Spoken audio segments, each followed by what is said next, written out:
رکھ کے میں اس طرف آتا ہوں، نبی کریم صلی اللہ علیہ وسلم نے خوشی کیسے منائی؟ آپ زندگی میں اگر غم آیا تو کیسے منایا؟ خوشی کے متعلق 3 باتیں عرض کروں گا۔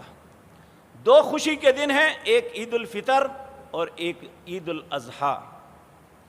عید الفطر رمضان المبارک کی محنتوں کا ثمرے، اس کے بدلے کا دن ہے، جب لوگ عیدگاہوں میں جمع ہوتے ہیں، اللہ سے دعا کرتے ہیں تو اللہ فخر کرتے ہوئے فرشتوں میں کہتے ہیں، اے میرے فرشتوں، جنہوں نے مزدوری کی ہو اور مزدوری بھی صحیح کی ہو، اس کے ساتھ معاملہ کیا ہونا چاہیے؟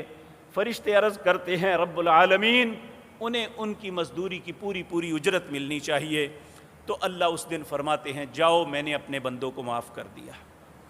اللہ ہمیں بھی معاف فرما دے۔